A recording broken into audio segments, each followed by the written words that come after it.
Big golf weekend here.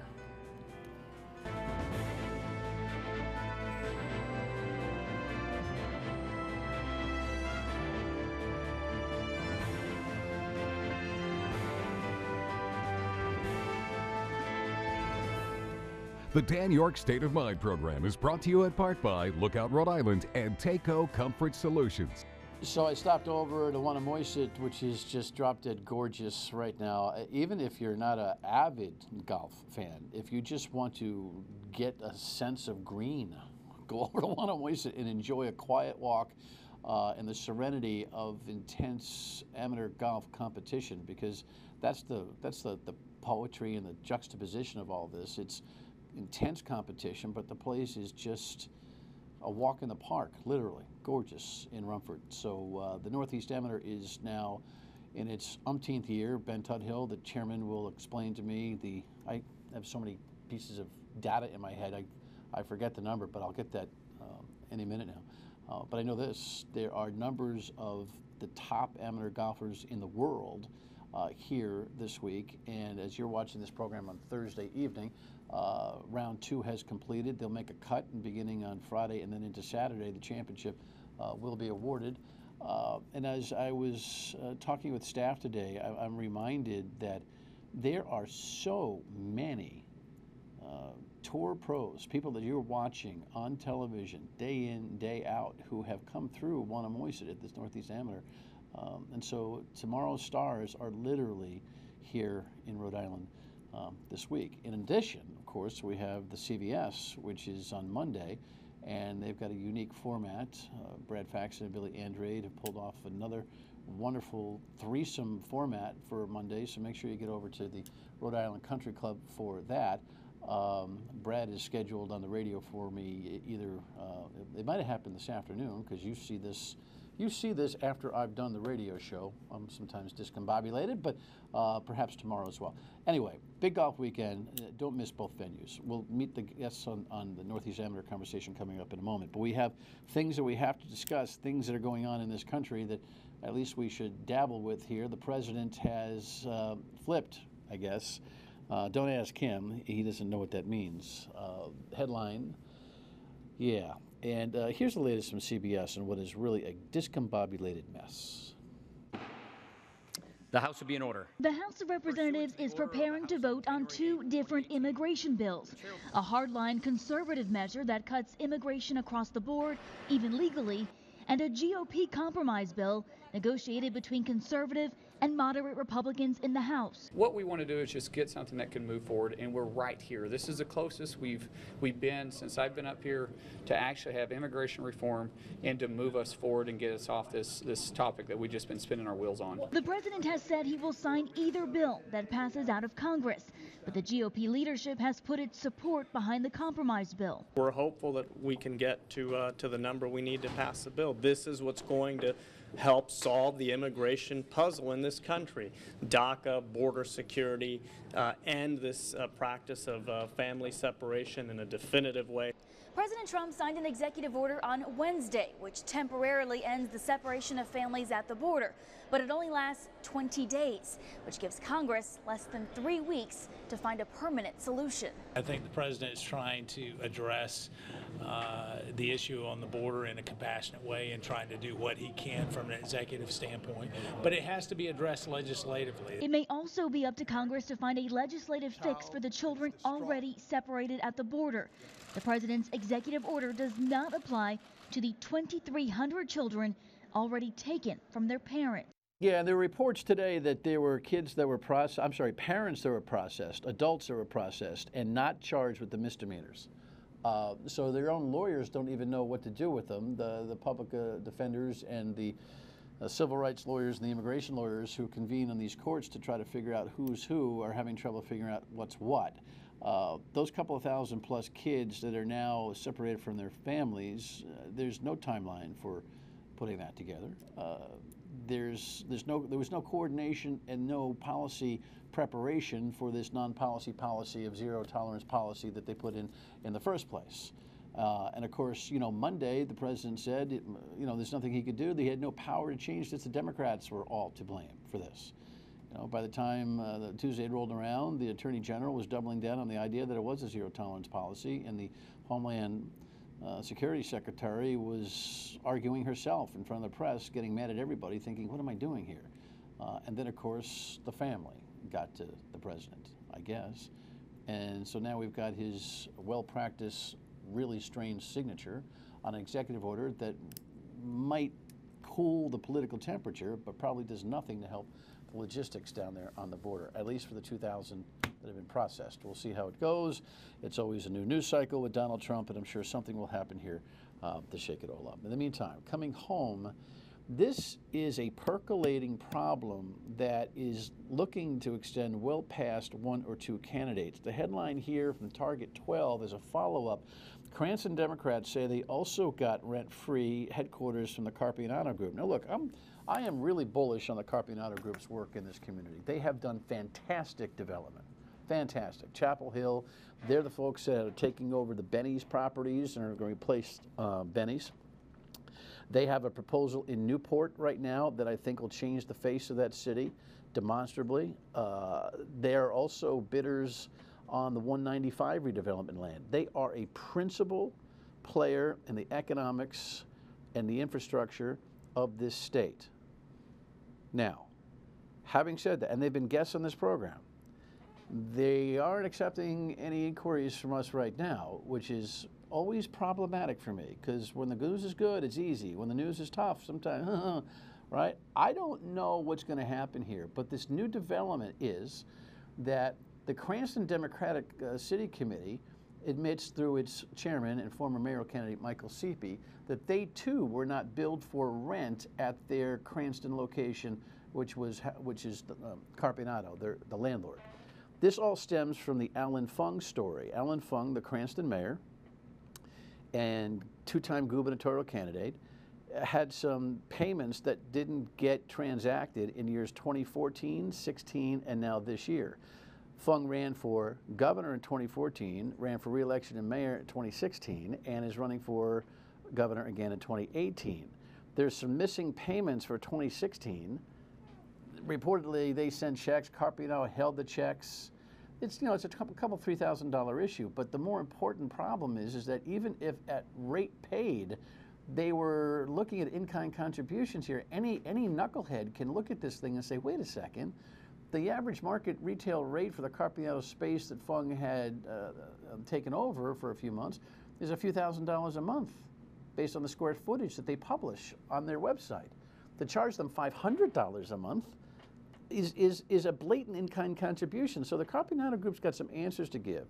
Alan Fung told me on the radio last week that this is all part of a political culture, that short-term rentals get that kind of discount from many, many landlords. Well, I can't find that anywhere other than where we have this with the Carpignano Group. And the Target 12 investigation shows now that they have seemingly developed a culture of looking the other way or not taking much money from politicians. Now, that may seem like a benign exercise, but when your work is wholly dependent on local officials, politicians regulating zoning, laws that have to do with construction, financial considerations, which are all part of the daily routine of their, industry, that's a huge problem.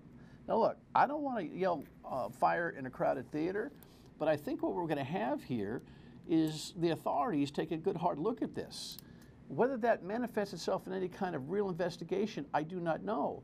But there's a lot of birdies in my ear, and anybody who is part of this is going to have to suffer the fallout. And Alan Fung isn't past this by any stretch. And anybody else that gets engaged in this problem has got a tough political 2018 to navigate, or maybe it's over for 2018. Stay tuned on that. And lastly, this is one of the worst embarrassments of state government I've seen in some time. Headline, Mattiello on the Paw Sox suggests, the Speaker of the House suggests that the Paw Sox are interested in his new finance plan. They were interested in a new stadium like 3 years ago, okay? They are this close to signing a deal with Worcester. Worcester is laying out the red carpet for them right now. This finance plan that the Speaker of the House has put together is flimsy, It's revenue. It's a revenue bond program, and the market of it is that there's no risk to the taxpayer. That's bunk. I don't care what the bonds say. If there's financial trouble and we've got an $80+ million new structure in Pawtucket, the taxpayers will come to the rescue at some juncture somewhere. I'm looking for intellectual honesty. I want to see the stadium thing happen. The Senate plan was a good shared plan between the city, the state, and the Paw Sox themselves. What we have here now is, for political purposes, to be able to say, oh, I didn't burn the taxpayers, some junk program that poor Don Grebian is doing everything he can to try to figure out and sell to the Paw Sox. It's hard for them to come in and testify on something they don't know, right, to say one way or another. So I've given them the commitment. They've been partners with us from the beginning of the city of Pawtucket. We've built that relationship. And I really asked them to trust us to make sure that this happens and let us get a bill passed so we can sit down and have those honest discussions. Yeah, you know what they say in Jersey about trusting somebody? FCC prohibits.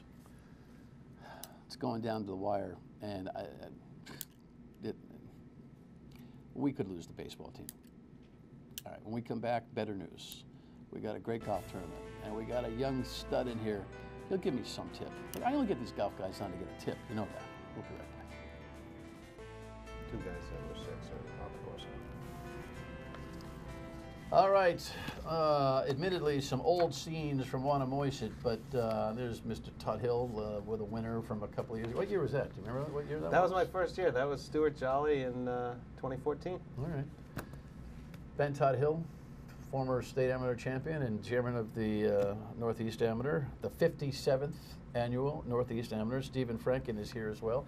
He's from Raleigh, North Carolina. Doesn't have much of an accent. You know, Nope. You don't get. How come? My parents are both from up north. Oh, you got a little bit of it. All right, all right. You know, maybe I can bring it out when I want to. You got a little bit of it. You know, yeah. got a little bit of it. But we love Southern guys here in the Northeast. Great to have you, North Carolina State, and you are a captain's pick for the Palmer Cup team, which is the amateur version of the Ryder Cup. Yep. Which is awesome. Yeah. Congratulations. Yeah, thank you. How do you like this golf course? This golf course is unbelievable. It's Really? one of my favorites. Yeah. Because? It's just Ben's in great here? shape. No, it's in great shape, and I played a Donald Ross course in Raleigh, and it's just an unbelievable course. And I mean, I love how just good golf courses, honestly, and this is just one of those. I mean, even though it's a par 69, people talk about that, and they talk about how, oh, it's not a great golf course because it's a par 69, but I mean, it's probably one of the best because it is a par 69. You have to hit every shot in your bag, so I think that makes it good. Yeah, I don't know why anybody, Ben, gets caught up in par between 69 and 73. 73 is rare. It's usually 70, 71, 72. It's the amount of par 5s and par 3s. You all know this, right? You can look it up if you're not an avid golfer. But I find this 69, on the chances that I've had, I played it like 20 times at Wannamoisett, I find it harder because the par 4s are so honest and they're so hard. Sometimes lengthy, or sometimes the green is just so difficult. So this 69 thing is just a non-starter for me. Especially for these guys, when you have, you know, usually you're used to playing courses with 2, 3, 4, 5 par 5s on the card. Right. Where, you know, they look at it and as, they chew them up. They chew them up, right? And at Wannamoisett, you got to wait till 17 before you get your only crack at it, and there's certainly some challenges there. We saw it yesterday with some, you know, big numbers on a lot of birdies, but also some big numbers posted on the 17th, and we know how that happens. So, for those of you who are not avid players, a par 5, 3 shots, 2 putts, a par, that is what the course determination suggests is required. These guys, Ben too, not me, these guys hit the ball so long off the tee that most of them are taking, you know, mid-irons, meaning not the biggest clubs in the bag, as a second shot into like the 17th, right? So you hit what into the 17th today? I hit 3 iron in. Yeah, okay, yeah. So, and you hit the green? Nope. You didn't? No. What happened? You pull it? I pushed it. You pushed it a little bit? Did Not you get up my and best, down? Not Make my birdie? best hole. Did you get up and down? I made bogey. I've bogeyed it both days. What? Yeah. There you go. There you go. It's got me in the butt. It's about 540? It's 540, yeah. 550, yeah. It's not long for these guys. It's not long. No. But you got the fence road left, and, you know, I think that's maybe why you hung it right, and then maybe you get, a little. you know, the rough is is thick. The greens are firm and fast. Yeah.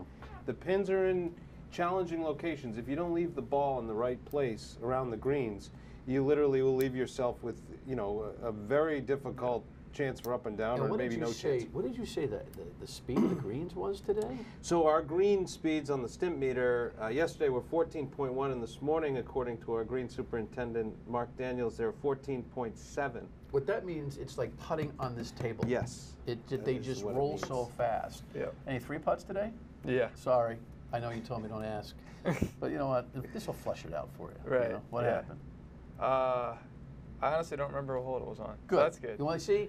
That's the difference between elite players and me. I'll think about it for 2 weeks. Yeah. And unfortunately, it happens so often. There's a lot in my head. I made a couple great 20-footers for par though, so But- that was but good. Seriously, isn't that the mark of great players, and certainly in golf? You've got to forget what happened do. behind you, Yeah. and you have to remember what went so well, right? Absolutely, yeah. It's all about, for me, what's helped me get to the next level is just being able to forget about the bad and just continue to wait for something good to happen. That's the way that some of the best players in the world play, and that's the only way that you really can play to your best potential, is just continuing to hit good shots. And if you're not hitting good shots, just wait for good things to happen. What's it like to be in this competition? It's just, how many times have you been here? This is my second year. What's it like to be in the midst of this kind of a unique group? It's just a lot of fun. These are kind of the years which I think I speak for pretty much the whole field when I say this. These are kind of the years that we get to enjoy golf. We can really enjoy it. It's not our job or anything. We're just coming up here to have fun. And the course is great. The people up here are great. Our host families are great. And that's they part run of the tournament greatness well. of this whole thing. I mean, the One Oyster members host the kids, and they're not all kids. I mean, you've got some veteran amateurs too, but there's relationships and there's all that kind of camaraderie and ambassadorship really going on for the state. Yes. Yeah, and that's the fun part for us as, you know, members and hosts. Excuse me. Building a relationship with someone like Steve that'll last a lifetime, right? I mean, it's something that, you know, I don't forget. The hosts don't forget. It's great. Yeah. Now, when I mentioned at the top of the show that, you know, tomorrow's stars are coming through here today, do you intend to be one of those tomorrow stars? Absolutely. Yeah. PGA Tour is in 100%. your thing. Yep. Finance major though at NC State. Yep. So that's your little. That's my backup plan. That's your backup plan. Yeah. Hopefully, if all goes well, I'll be on tour and making money, winning tournaments. So. Threading the needle to become a professional player is just so difficult. It is, yeah. So, how do you get there? That's the question I'm trying to figure out. It's just finding the little things to improve skill-wise, but I think mainly more than anything from the people I've talked to and the people that I've kind of been mentored by. It's just all about being mentally strong, moving on to the next shot, and that's what those guys do so much better than even us amateurs. So the better you can be at that, the skills will continue to improve, but it's all mental, I think. All right, in addition to Steve and Ben, there's some name dropping about the field when we come back. Stay with us. So there we go. Sometimes hard to read unless you've got a 90-foot screen there, but the action for the Northeast Amateur, the 57, is happening as we speak. So get up tomorrow morning, you know, play a little hooky, and get over there for a Friday in the summer, first Friday in the summer. I will tell you, listen, it's like walking into Fenway. You know that feeling when you're walking to Fenway and it's so green, you walk and you go, oh, this is awesome. That's how you feel when you go into most of the beautiful golf courses in Rhode Island, perfected at One Moisset. I mean, the place is pristine to the tulip, I was really looking at it today thinking, my God, it really stands up. So kudos to the staff over there, Ben. The place is absolutely wonderful. And the wonderful thing about the tournament, for those of you who are like, oh yeah, I'd love to go to US Open, or even, you know, going down to Hartford or up to Boston to see these things. There's 3,000 people at every hole, and you can literally walk with these kids. Yeah. And if you want to see shot after shot after shot after shot with the ball just flighting, it is just a wonderful experience. And people can pick up a lot of stuff. Yes? Yeah. No, it's a great atmosphere for anyone local that likes to watch golf. I mean, it's there's no entry fee. Come and enjoy. Yeah, no tickets. It's free. Just come on in. No, and we have a brochure which We provide anybody that would like one that has the accolades of all the players. I mean, the pairings are fantastic. 8 of the players in our field came from the U.S. Open, so you don't have to fight the crowds and the traffic and the expense of going there to see these guys. Including Matt Parzial. Including Matt, who's gotten a lot of attention this week. Guy from Brockton, the firefighter. He went to the Masters, didn't make the cut, but the U.S. Open was the top amateur. Yeah, and I get to have dinner with Lou Gagne last night, who was the other low mid-am. He tied Matt. What a wonderful kid. I hadn't really met him before, but had a lot of fun and got to know him a little bit along with his caddy. You always keep a full complement of local amateurs in this field, though. We do. So that adds a touch, brings people out. I mean, there's no... By the way, this is fertile ground for good golfers. You're aware of that, aren't you? It's not just great golf courses. Oh, yeah. You heard these guys, Faxon, Andrade, Quigley's. You heard those guys? Yeah. They're from here. Just want you to know. That's good. But the amateur crew around here is, let's put it this way, they're not the JV.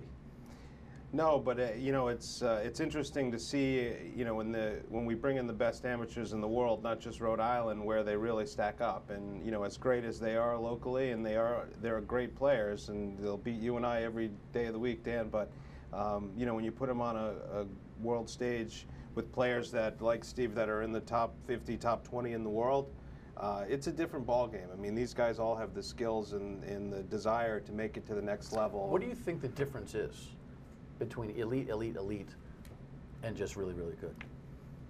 I think it's what I touched on a little earlier. It's that mental. It's all mental. I think you put the entire field out there with the same shot. I think the majority of the field's going to hit pretty much the same shot.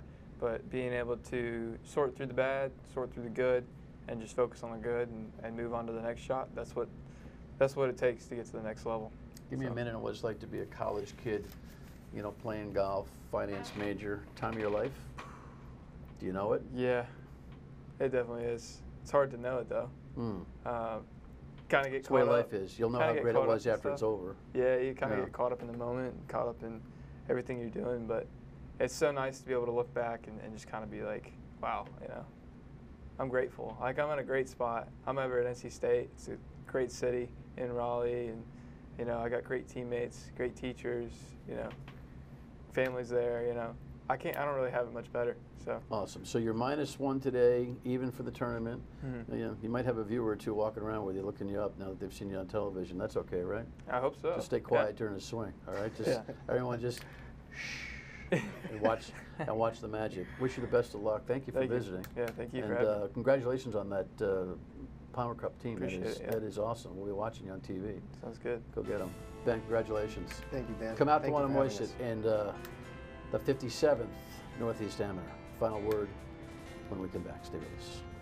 All right, we haven't visited our expert Tim Edgar in a while. He's the cybersecurity genius, really, who has worked in both Republican and Democratic administrations and has a new book out that you should read that we'll tell you about tomorrow. But I'd like to get his take on everything that is security, from North Korea to the border to the Mueller investigation, all tomorrow night. And I'll see you on the radio at 3 on WPRO tomorrow as well. Thanks for tuning in. Good night.